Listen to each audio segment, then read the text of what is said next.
Gosh, it's August in the garden. The tomatoes are popping and my brain's popping a little bit because I don't know about you, but every time August rolls around, I get in a little bit of garden burnout, which I know is weird to admit as the creator of a gardening YouTube channel, but it happens. Sometimes you look around and you're like, you know, I've been growing a lot. So we're gonna take a chill break today in this video. We're gonna look at some of the best gardening hacks, or maybe worst, from around the internet. And myself, with about 12 years of gardening experience, I'm gonna tell you if they make sense or they don't. And by the way, this video is sponsored by our friends at Shopify, but more on that later. Our first hack is one I've seen around the internet like crazy. I've never tried it because I don't have a brick path that I could plant in, but it looks like what this woman's doing is basically going to the intersection point of 3 bricks and carving out that little spot of soil, seeding it with something, I think maybe spinach or some sort of leafy green, and then adding some soil on top and watering it. And this actually works really well. I mean, I think there's definitely plants you wouldn't want to do it with. Any plant that has a nice big taproot, I wouldn't be growing a root crop in a situation like this. But I've seen leafy greens work really well. I've also seen people take one of the bricks out, add a little bit more soil, and that's like a little mini plot. And then around it, the bricks act as basically an inorganic mulch, preventing any other weeds from showing up. So if you've tried a bigger plant, let me know. But I think this tip could be really good for someone in an urban space. I think I recognize this next guy. Probably the best tip on the video, if I'm being honest with you. So this is something I learned early on in my gardening career, is when you go to a nursery, because of the way that the average person shops at the nursery, they're incentivized to kind of stuff the plant starts full of way more plants than you would actually plant. So in this video, I have King Richard leeks, and you could tell I'm separating them out. This is sold as 1 start, but it's really about 10 or 12. And so if I wash the roots off, I separate them out, and then I delicately plant those leeks, I actually have multiplied my cost savings by quite a bit. I've gone from about $5.99 for a pack that I would have planted all together and it wouldn't have grown very well, to 12, and especially in the case of leeks, what you can do is plant them a little bit deeper and then hill them up a little bit. And the part you want to eat on a leek is that white part, so that kind of blanches that stem a little more. So for leeks especially, it's helpful, but this happens with basil, this happens with lettuce. It just takes a little bit of extra effort to separate them out. Okay, this one, we've got a guitar cardboard player. He's got a lawn, and he's gonna be putting, so I'm guessing he's doing like a sheet mulch sort of situation. So this is a pretty classic no-dig setup. I've never really seen someone do it to create a bed along their sidewalk or their garden path. Really clever way to make kind of like a nice urban landscape. So basically the cardboard acts as a sheet mulch. It'll kill that sod, and that sod will actually eventually break down into organic matter. So will the cardboard. Then he adds the soil on top and some simple plantings. It's a great way to use mostly organic materials. I mean, sometimes people get a little frustrated with the cardboard because there can be some PFAS or whatever in it. I think for this use case, especially for an ornamental, it's a very clever way to do a quick landscaping project. Now, what do we have here? We've got a trash can of some kind. We're drilling a bunch of holes in it. We're hot gluing in. Oh, we're making our own rain barrel. This is pretty clever. Okay, so what I would say is, first of all, most of the time in your local municipality, you can get some kind of rebate to get an actual rain barrel or a cistern. So I would look into that first, because the thing with rain barrels is mosquitoes can get in there, they can breed. Ask me how I know. It is a nightmare if it happens to you. A DIY system like this, you'd really wanna make sure it is nice and secure, very solid. And also I would probably, I mean, it really depends on how hardcore you wanna go, but on my systems at least, I have what's called a first flush filter. So whatever comes off the roof goes into a tube and captures some of that like early silt. That fills up, and then that overflows into the rain barrel system with more pure water. But for a simple capture system that you would like put at the bottom of a gutter, a system like this that's DIY works really well. All right, we have how to grow portulaca in a pipe. Not one I can say I've ever done, but we have a PVC pipe here, and what it looks like they're doing is just drilling some holes in it and putting the plant plugs in and growing them vertically. You could do this with a lot of plants. This of course is an ornamental. They're doing vegetative cuttings. So they're just taking a bunch of cuttings, sticking those cuttings in the nursery trade. We call it sticking cuttings in, and doing a little bit of fertilization and watering down. Looks like there's a pipe running through the middle of that pipe. I'm assuming, yeah, that looks like it's just for irrigation. So it must be a perforated pipe in the middle. But this is a pretty clever way to have a nice ornamental space. Looks like you're just using a terracotta pot at the bottom. Pretty DIY, guys. You could do this for maybe 20 bucks and have a very beautiful vertical setup. All right, we have oh, this is the chunnels. The chunnels. I've never done this. I really want to do it.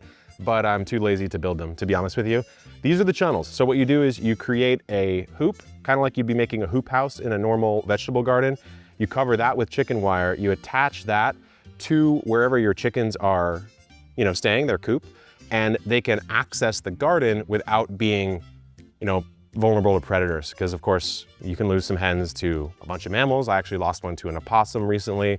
Of course, from the sky, you can lose one to a hawk or a bird of prey. So these channels are very cute and it can allow the hens to come out and forage. But I would say it's a good amount of effort to set them up. All right, this next one looks like not a gardening hack. Actually, it's the sponsor of our video, Shopify. If there is one tool that is crucial at epic gardening these days, it is Shopify. It's actually more than one tool. It's a powerful suite of tools to help you grow your business. In the early days, some of the hardest things for me to do was tracking orders, shipping, doing discounts and promotions, dealing with all sorts of customer service and order details. Shopify helped handle all that. They have this feature called Shopify Collectives that you can plug in. As we've grown, it's been great because we've gone out to live events and used the point of sale tools that they have to shop in person, as well as collaborated with other brands. They have this feature called Shopify Collabs that lets you hook into other people's Shopify stores and offer some of their products. So sometimes we'll do that as well.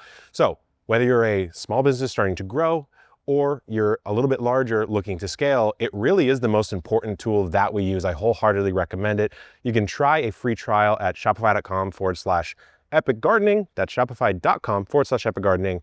Let's get back to these reactions. Okay, next up, did we just melt a bag of soil? Hold on, yeah, it looks like they took a blowtorch to a bag of soil. They had a bar underneath it, and they're now planting directly in that. Okay, hold on, there's a lot of melting of plastics going on here. I have to say it's creative, but I don't know that I like it, if that makes sense. Let me see if I can digest this. So this one is just using a bag of soil as a container. That's totally fine. You don't have to melt it. That's crazy. This one, we're making a sort of a ring dripper for our watering purposes. Again, the watering can would have been just fine for that. This is reminding me of the early days, guys, when I was roasting the Blossom videos. I love how they have these little smiley faces like, gotcha, that's a good tip. It's not. Comment down below if you remember those. Those were some good times. A lot of this stuff is it works, but there's no need to do it. In this case, we have, okay, that one's crazy. That one, they put 2 scrub brushes on tongs and then they pulled it off to try to dust off their leaves. Just use a towel. I don't understand this. Okay, let's keep going. I'm getting triggered more and more. I might not be able to finish this video. We are now bending a fork and scraping out our weeds. There's just tools that do that you don't have to ruin a fork. Okay, this one, we have put a hose above. I hate this video. I absolutely hate, I'm not even gonna watch the rest. Don't do anything in this video. There's a better tool for all of this, and you're just buying things and destroying them when you could just have the tool that does it. That reminds me of Blossom. I'm not recommending anything from that. All right, back to something a little more classic. Hopefully, we've got some cinder blocks, and we are filling those cinder blocks up with soil. We've put a couple 4x4s, and we are wrapping some twine around them. This reminds me of a Florida weave style setup. Looks like we're putting in some beans here. Okay. Oh, I see what they're doing. They basically just made a simple vertical trellis in very, very small growing space below. So the cinder blocks are being used as the containers, and then they just buried some 4x4s and some twine. This would be a cool way to grow if you have a really small space, because the cinder blocks are quite thin. So if you're in an urban space, this could work. I'd just say you'd have to water quite often because there's not a lot of soil in those cinder block gaps, and the cinder block is porous. So it will suck the water out and keep dehydrating that mix. So maybe I'd use a different base, but the whole idea makes sense. All right, we have a cheap vine wall hack. So instead of getting a trellis that it looks like she's saying is very expensive, she's now going in and designing. She's got a fence, she's got a hose, she's got eye hooks, and some vinyl wrapped wire. It's almost like how we built our grape trellis in the backyard. So to do this project, you do need a fence. Wow, she's really she's going architectural on us here. She's drawing this out. I've been getting into art myself, I have to say.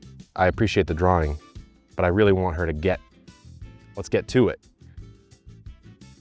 I think what she's really doing is just drilling eye hooks into a fence and using that as a support structure, which is perfectly valid. It works really well. This is basically like the cinder block tip, but attached to a fence. If you do have a standard wooden fence, There are so many things you can do with it to grow vertically. This is a fantastic idea. Obviously grow a plant that wants to vine. The cool thing I think she did here, she basically built a arbor effectively without having to buy one of the really expensive things. Clever, works probably pretty cheap. Okay, I already don't like what I see here. Gardening ideas. I'm seeing a lot of plastic, a lot of cutting. Looks like we're making some simple hydroponic containers. Actually how I started gardening back in the day. So this can work.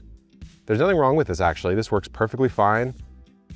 And looks like this is a way that they're saying to grow coriander at home. You could grow anything this way, but it actually might be good for coriander in some fashion. I don't know that I would do it with the 2-liter bottles and the plastic cups, but you definitely could.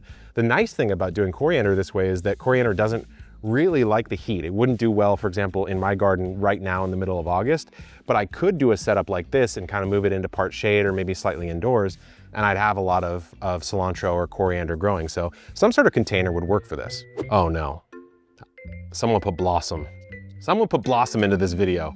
This is a throwback of complete garbage. We are taking a rose that is already fully grown, like definitely bought from a store, putting it in honey, putting that in a potato, and then we are now burying that. Honey stimulates the roots and potato fertilizes. I'm gonna say this right now. Honey has some properties that can help plants in the ways of antiseptic, etc., antimicrobial. It does not actually stimulate root growth in the truest sense of the word. There's no rooting hormones that actually stimulate the growth of the root. So it's a bit of a myth there. You don't need to dip it in honey. Putting it in a potato simply makes no sense at all. And it's a waste of a very good potato, I have to say. We can tell also in this video that where was the potato underground when they did that time lapse? I have no idea. Then they show it growing. Nothing about this is good. Nothing about this is cool. And certainly it is not epic. Okay, no need to buy potting soil again. I like this. Let's see if we can do this here. We've got a bunch of solo cups and we have a lot of solo cups here. So they really don't need to buy soil. Our beds have nutrient-dense soil from things we've added like compost, bone meal, and fertilizer. When it's time to plant, we bring our pots right out and fill them straight. Okay, so I think what they're doing is they're just filtering their raised bed soils and creating their own kind of potting or seed starting mix. That's actually a really good technique. You could go out into your garden, you could dig straight into the ground and do this. I might mix in a little bit of potting soil just to change the texture up a little bit. Or you could take a potting mix or something from your raised beds, which you've probably bought in, and filter that through like a 1/2 inch or 1/4 inch chicken wire, get a nice fine mix, use that for your seed starting, and then just put it right back into the garden. So this is a very helpful low budget tip. I don't know if that helped you from your gardening burnout, but it certainly helped me. And this giant onion is getting me excited to get growing again. So hopefully you enjoyed this video, guys. More reaction videos right over here. They're a lot of fun. And thank you to Shopify for sponsoring this video. Until next time, good luck in the garden and keep on growing.